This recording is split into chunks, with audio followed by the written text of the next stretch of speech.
Le souffle que tu as, c'est Dieu qui t'a donné. Bien-aimé, le bel environnement que tu as, c'est Dieu qui t'a donné. Voilà pourquoi je vais nous inviter à l'acclamer encore. Bien-aimé, c'est Dieu qui est le maître de toutes choses. C'est Dieu qui nous a donné la force. Comme il n'a pas encore retiré le souffle, il n'a pas encore fini avec nous. Vous avez une mission à accomplir sur cette terre. Vous avez une mission à accomplir dans votre famille. Vous avez une mission à faire pour notre nation. Vous avez une mission à faire pour l'Afrique. Vous avez une mission à faire pour le monde. Dieu n'a pas encore fini avec toi. Je voudrais te dire ce soir encore. Dieu n'a pas encore fini avec toi. Tu as une mission à faire. Tant que cette mission n'est pas atteinte, tu ne mourras pas. Tu vivras encore et encore. Acclamez le Seigneur. Reprenez vos places, s'il vous plaît. J'ai béni le Seigneur pour ce moment merveilleux. J'ai béni le Seigneur pour la coordination de l'église par Tchangala Pierre. J'ai béni aussi le Seigneur, le berger Eric, pour m'avoir appelé. Parce que dans ma conscience, dans mon programme, je n'étais pas là. Et Dieu a fait que je sois là. Et j'ai accepté d'être là. Parce que c'est la mission que le Seigneur m'a donnée. D'annoncer l'évangile à son peuple. Bien-aimés dans le Seigneur, nous sommes dans ce grand thème. Marcher selon le Saint-Esprit. Marcher selon le Saint-Esprit. Ce qui nous a été révélé par le Seigneur. Marcher par le Saint-Esprit. En Galates 5:16. Et vous n'accomplirez pas les désirs de la chair. Oui, nous avons été ici le mardi, le mercredi. Mais je ne reviens pas là-bas. Parce que nous n'avons pas assez de temps. Aujourd'hui, nous allons parler du combat de Samson. En réalité, le combat de Samson, c'est aussi votre propre combat. La réalité qu'a subi Samson, aujourd'hui aussi vous le subissez. C'est comme ça que je disais à l'introduction, vous avez une mission avec Dieu. Quand vous lisez de l'histoire de Samson, c'était le moment où sa famille, sa nation était rejetée devant la face de Dieu. Je disais tantôt qu'ils étaient rejetés, mais ce qui m'a touché vraiment dans mon cœur, malgré les difficultés de cette nation, sa famille était restée attachée à Dieu. Le père Manoah, le père de Samson, était un serviteur de Dieu. Sa mère ou sa femme était avec lui. Ils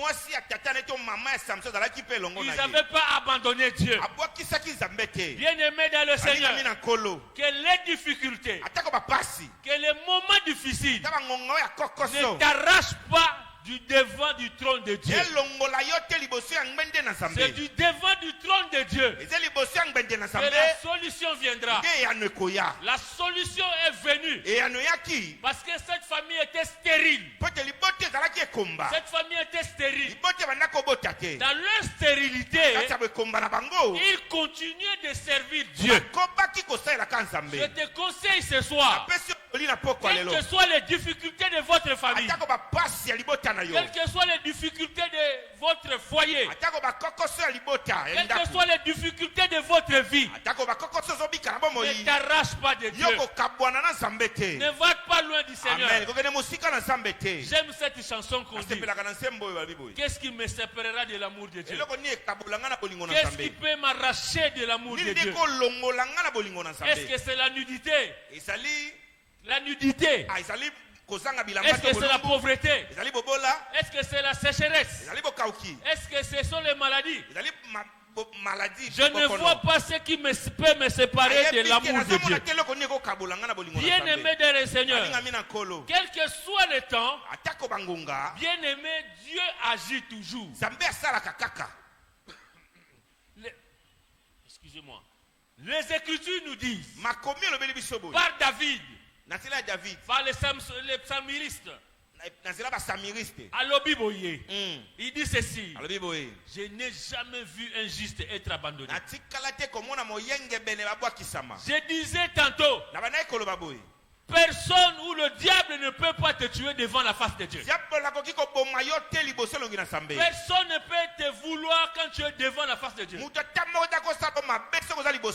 la face de Dieu, il y a la sécurité. C'est comme ça quand nous lisons cette psaume à la fin, oui, le bonheur et la grâce m'accompagneront et j'habiterai tous les jours dans ta maison. C'est dans la maison du Seigneur qu'il y a la grâce, il y a le bonheur.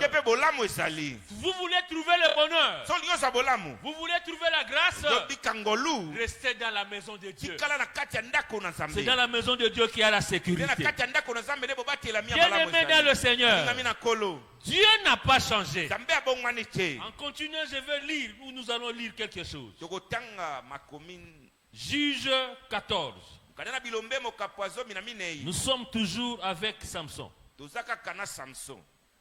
Juge 14.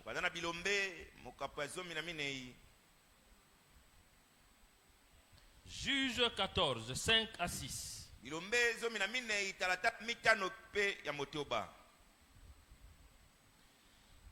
J'ai lu au nom de Jésus. Amen. Nous pouvons honorer la parole de Dieu.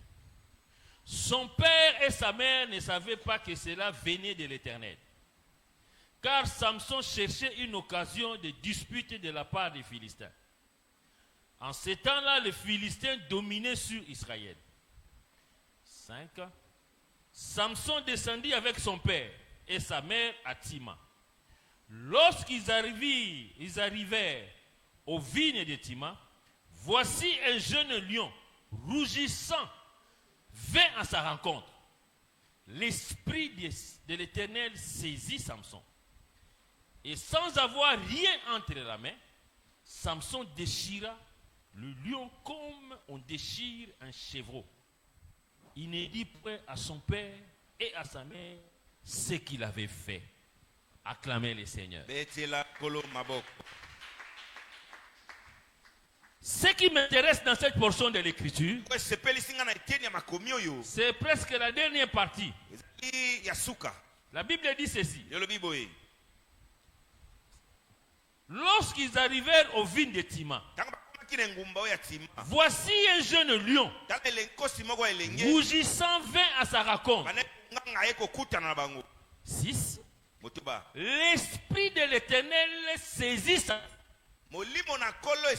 déchira le lion comme on déchire un chevreau. C'est ce qui m'intéresse.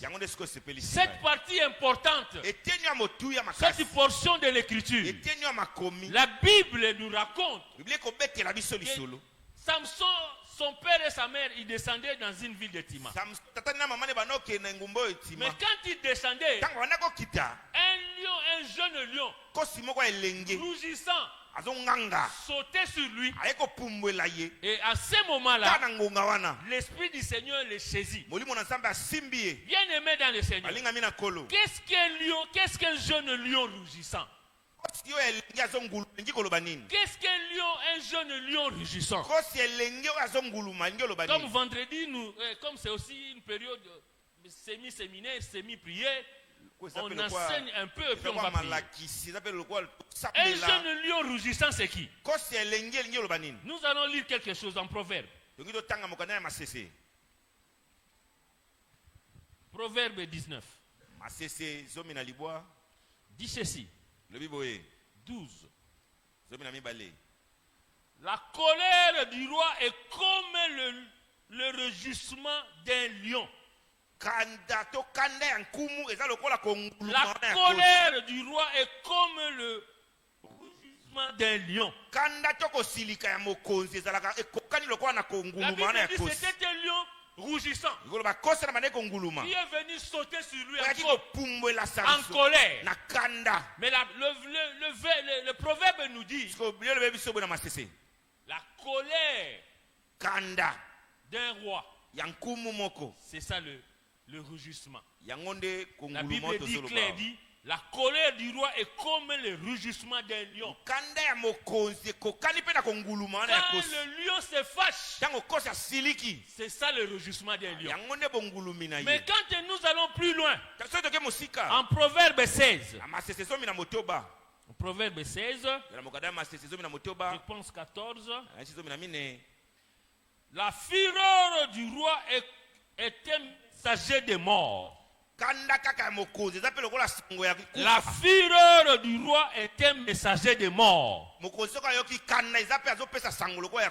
Bien-aimé dans le Seigneur, quand le lion sautait sur Samson, ce n'était pas pour venir le cajoler. Ce n'était pas venu pour devenir son ami. C'était pour venir l'annoncer la mort. Le lion est venu pour le tuer. Le lion n'est pas venu pour faire des blagues avec lui. Bien-aimé dans le Seigneur, quand le lion vous attaque, il ne vient pas pour te raconter de belles histoires. Écoutez ce que dit le proverbe, les gens 10. Quand le lion rougissant rôde autour de nous, c'est pour venir nous faire quoi? Nous égorger, nous piller. Non seulement nous piller, mais aussi nous tuer. Il amène la mort. Quand le diable vient dans notre vie, il vient pour nous tuer. C'est comme ça que les hommes de Dieu de cette communauté ont voulu nous enseigner sur marcher selon l'Esprit de Dieu. Si Samson n'était pas saisi de l'Esprit de Dieu ce jour-là, on n'allait plus parler de Samson. Bien-aimé dans le Seigneur, si vous voulez résister dans ce monde, si vous voulez aller de l'avant de ce monde, si vous voulez accomplir la mission que Dieu vous donne, ou les objectifs que vous vous êtes assignés, soyez en communion avec le Saint-Esprit. Oui, nous nous sommes étendus là beaucoup plus longtemps. Pendant toutes les semaines passées, les hommes de Dieu ont enseigné sur ça. Comment être rempli du Saint-Esprit. Comment rester en communion avec le Saint-Esprit. On nous a enseigné. J'estime et j'espère que vous avez été un bon élève. Quand vous marchez selon l'Esprit de Dieu, vous aurez de la force. Comme Samson ce jour-là. Il n'avait rien entre ses mains. La Bible nous dit seulement il a déchiré les lions. Bien-aimé dans le Seigneur, il n'avait pas eu peur. Quand vous lisez cette portion de l'Écriture, il n'avait pas peur. Et s'il avait peur ce jour-là, c'était fini pour lui. Ce que le diable cherche en nous, c'est avoir peur de la vie. Voire même des chansons qui nous fait peur. La chanson qu'on chante,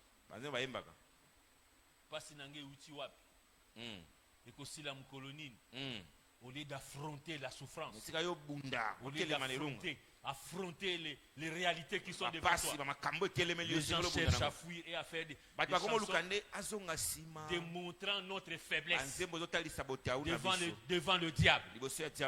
Notre faiblesse doit être devant Dieu. Mais devant le diable, nous devons avoir la force. La force vient de l'Esprit de Dieu. Quand il a été saisi, il n'a pas hésité. Il a pris le lion. La Bible nous dit il a déchiré comme un chevreau. Bien aimé dans le Seigneur.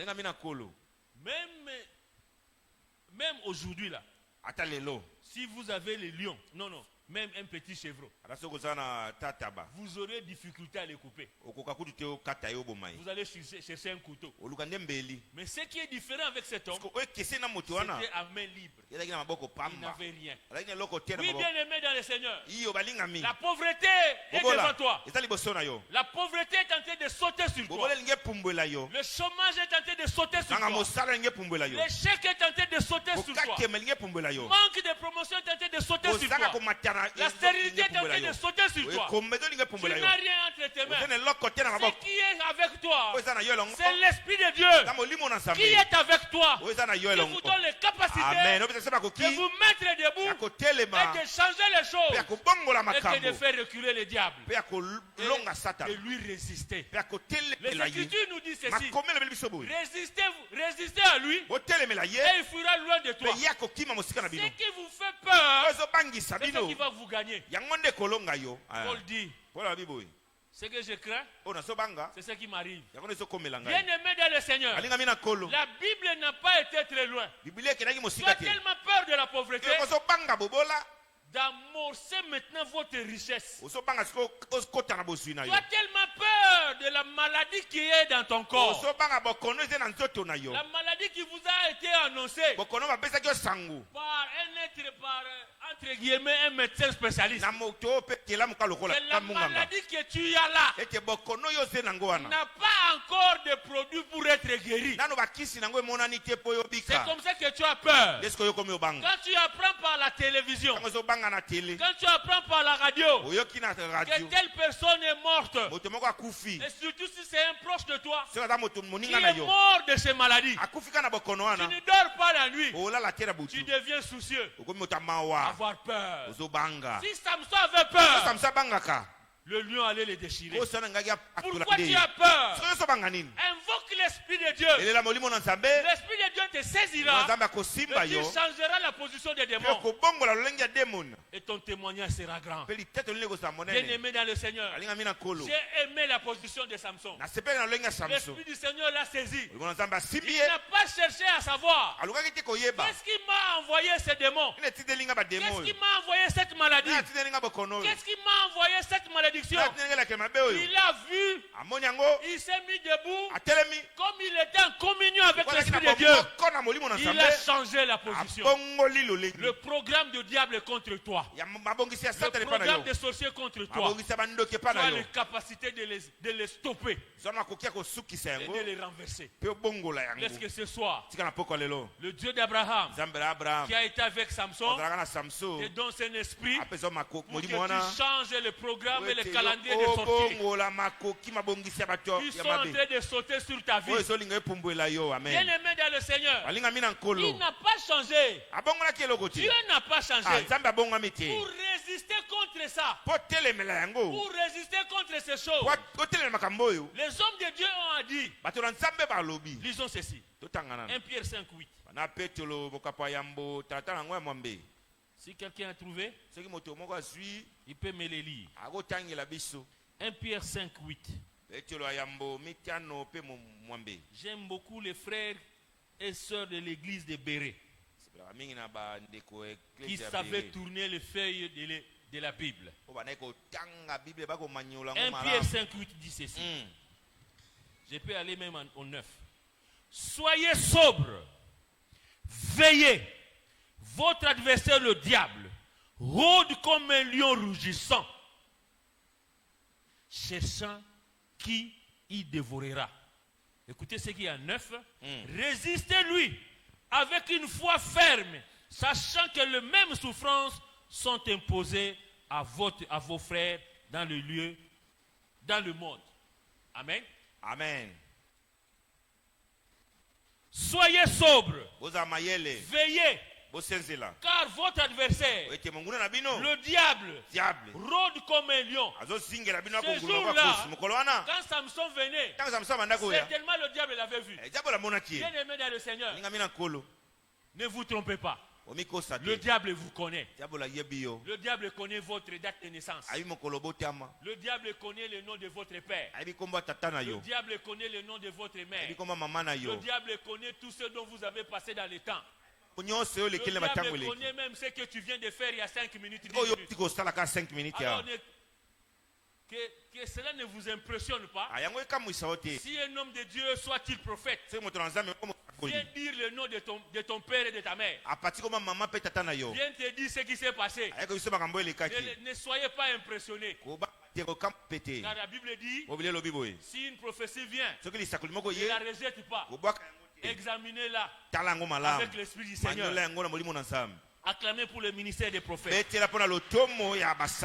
Bien-aimés dans le Seigneur, le lion rôde autour de nous. Comme je venais de le dire, quand Samson venait, le lion avait déjà vu. Le diable te connaît.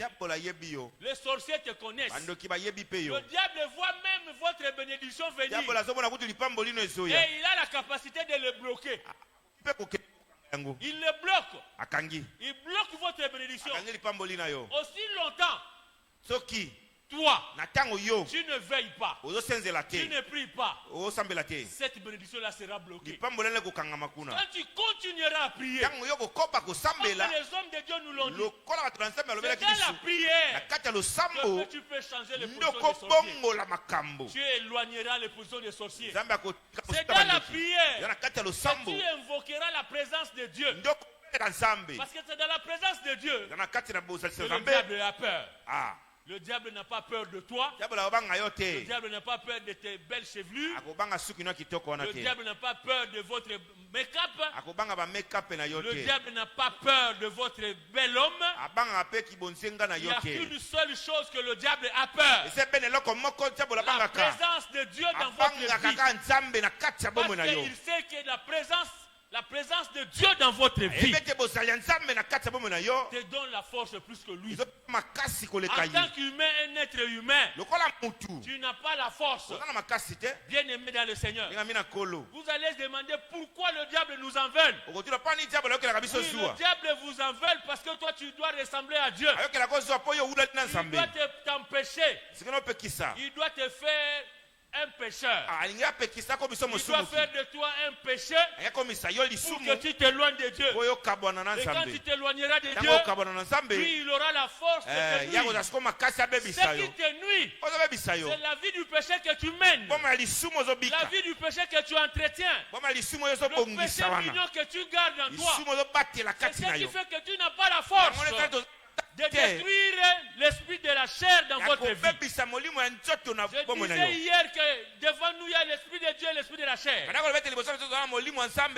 Ils sont en opposition. L'esprit de Dieu, c'est l'esprit le plus fort. Le diable vous en veut parce que toi tu as un esprit qui a un corps. Et c'est dans ce corps-là que Dieu voudrait venir vivre. C'est pour ça que je disais avant-hier que vous êtes porteur de Dieu.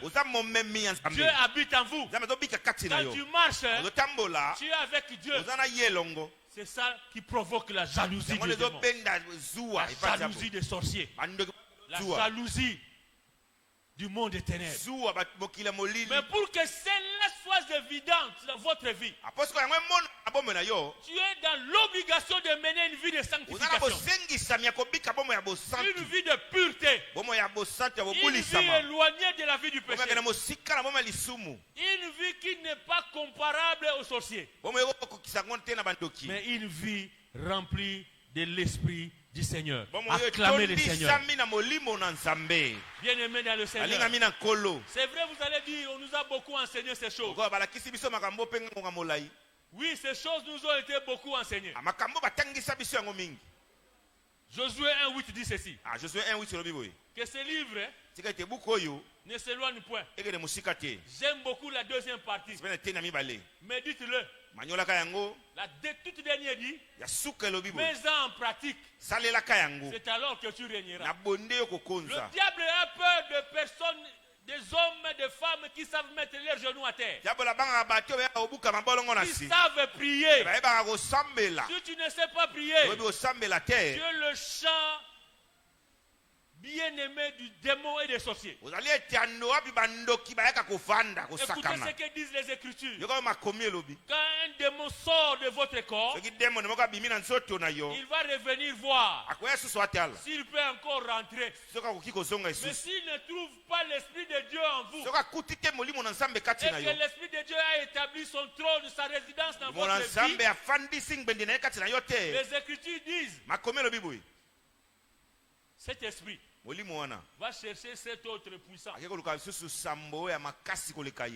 Non seulement 7, mais 7 fois plus encore pour venir dans votre vie. C'est comme ça que vous allez voir plusieurs chrétiens.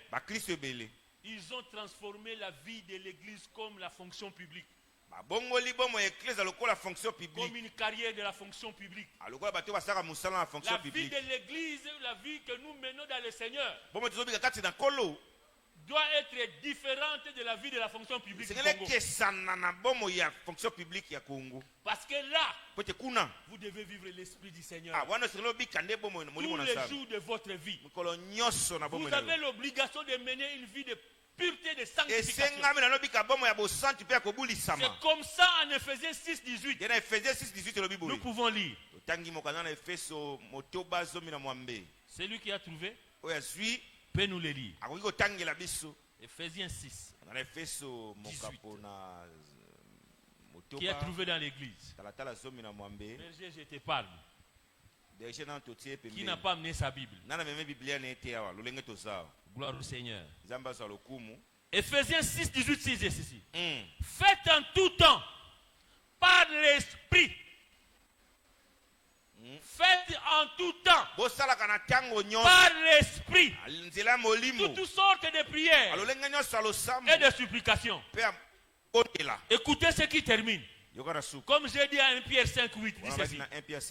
Veillez à cela avec une entière persévérance. Avec une entière persévérance. Bien-aimé dans le Seigneur, le problème des enfants de Dieu, ils prient quand les problèmes sont déjà là. Quand il est déjà en prison, quand il est en difficulté, là il commence à prier. Là, il faut avoir des prières de caterpillar. Des prières puissantes. Si vous amenez les prières de Je vous salue Marie, vous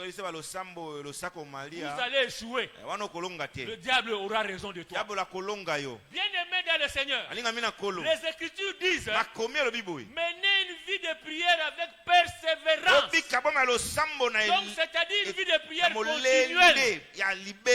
continuelle. Même quand vous voyez que c'est bon, même quand vous voyez que tu es à l'aise, tu vas aux toilettes, il n'y a pas de problème. Tu vas au pipi, il n'y a pas de problème. Tu dors, pas de problème. Tu te réveilles, pas de problème. Tu fais tes affaires, pas de problème. Tu t'es marié, pas de problème. Tu as eu même des enfants, pas de problème. Cela ne t'exempte pas de la vie de prière avec persévérance. N'attendez pas les difficultés. N'attendez pas les problèmes. Parce que quand les problèmes viendront, tu auras des soucis. Je pense que la deuxième semaine qui vient, quand nous parlerons après le rasage de la tête de Samson, vous allez voir comment Samson a souffert. Quand vous laissez le diable entrer dans votre vie, bien-aimé dans le Seigneur, tôt ou tard, vous en subirez les conséquences. J'ai dit ceci. Il vient, il rôde autour de nous, rougissant, cherchant. Bien-aimé dans le Seigneur, Dieu nous veut que nous soyons prospères à tous égards, dans l'esprit, dans l'âme et dans votre corps. Tout. Dieu veut que nous soyons heureux. Vous savez ce qui se passe? Le diable est toujours en colère quand il te voit rire. Quand le diable te voit en train de rire, il est très fâché. Il cherche les occasions à te faire pleurer. Et comment il cherche les occasions à te faire pleurer, à te faire rougir, à te pousser même de nier l'existence de Dieu dans votre corps. Au moment où dans votre corps, Dieu doit vivre. Nous allons lire quelque chose en Galates.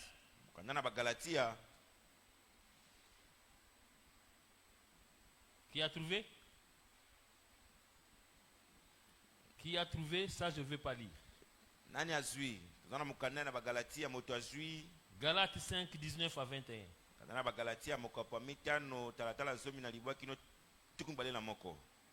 Qui a trouvé? Galates 5, 19 à 21. Nous lisons au nom de Jésus. Amen. Amen. Or, les œuvres de la chair sont manifestes. Ce sont l'impudicité. Amen. Papa, tout est malin. Regardez ce que le diable fait. Le diable fait par ça. Vous, au lieu de résister contre ça, il jette son hameçon. Quand cette hameçon va entrer en toi, c'est ce qui va provoquer votre mort. C'est quand comme les pêcheurs, quand ils vont à la rivière, ils prennent quoi? On prend la scarisse. Il met dans la maison. Il jette dans l'eau. Quand le poisson viendra pour manger, la maison va faire quoi? Va l'accrocher. Le poisson va sortir. Et nous allons le manger dans nos assiettes. C'est la même stratégie que le diable fait. C'est ce que le diable fait. Oui, berger, on peut lire s'il vous plaît. On dit? Or, les œuvres de la chair sont manifestes. Voilà.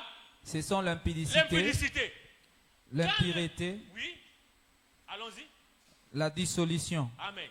Vous savez, quand le diable vient, surtout les hommes et les jeunes gens, parce que le diable attaque généralement les jeunes gens.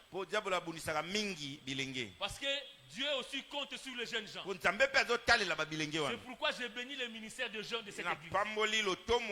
Soyez bénis, vous qui êtes dans le ministère des jeunes. Que Dieu vous donne la résistance, la force de comprendre les pièges des sorciers. Vous allez voir les jeunes gens ou les jeunes papas tomber facilement dans l'impudicité. Surtout quand un jeune homme qui est dans la rue et voit une belle femme. Et surtout on a une adage qu'on dit taille acoustique. Et quand il voit une taille acoustique, il tourne, il regarde. Ça, il est tombé. Christ dit, même quand vous regardez avec ambition, tu es déjà tombé dans l'impudicité. Bien aimé dans le Seigneur, quand nous lisons quitter la fornication, ça fait partie des impuretés. Tôt ou tard, le diable t'accrochera. La maison de diable vous a déjà eu. Vous a déjà eu. Il vous détruira. Quand vous allez plus loin, berger s'il vous plaît. Bon, je vais lire moi-même. Il dit ceci. La débauche, ça entre dans les impuretés. Les dérèglements, c'est-à-dire, comme on dit, les songi-songi. Surtout chez nous au Kassai. Les hommes sont devenus les songi-songi plus que les hommes, les femmes. Et les songi-songi détruisent les mariages. Les songi-songi détruisent les relations.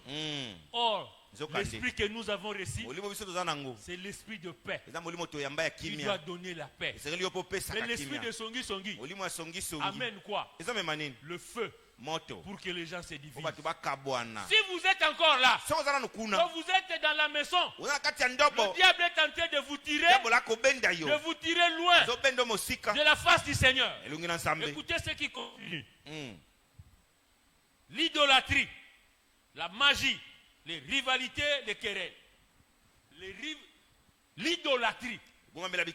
Bien aimé dans le Seigneur. Les hommes de Dieu, non, les hommes et les enfants de Dieu tombent facilement dans l'idolâtrie. Et surtout si dans cette famille il y a un homme entre guillemets élevé dans la société. Vous allez voir toute la famille, même les chrétiens, chaque matin ils sont devant la parcelle de cet homme. Qu'est-ce qu'ils disent? Si toi tu ne nous donnes pas, qui peut nous donner? Vous niez l'existence de Jéhovah juré dans votre vie. Même si vous avez un père riche, ayez l'habitude de commencer par notre père. Il n'y a que lui là qui peut toucher le cœur de votre père et vous donner.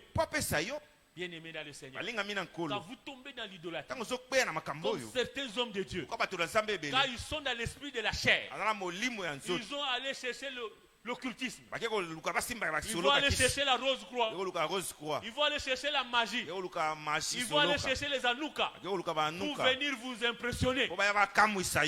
Frère bien-aimé, dis-toi, moi mon regard est vers Dieu. Oh, j'ai aimé une partie de la portion de l'Écriture. David était devant Goliath. Goliath avait, il croyait sur sa force, sur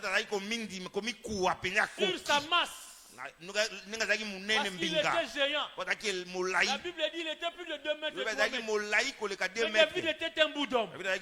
Mais ce qui était bien avec lui, il savait bouger. Le diable n'a pas eu cette capacité que toi tu as. La Bible dit ceci. Au commencement, l'Esprit de Dieu mouvait. Quand vous avez l'Esprit de Dieu, vous allez commencer à mouver. Vous allez commencer à changer de position. Le diable n'aura pas une seule position à vous attaquer. Est-ce que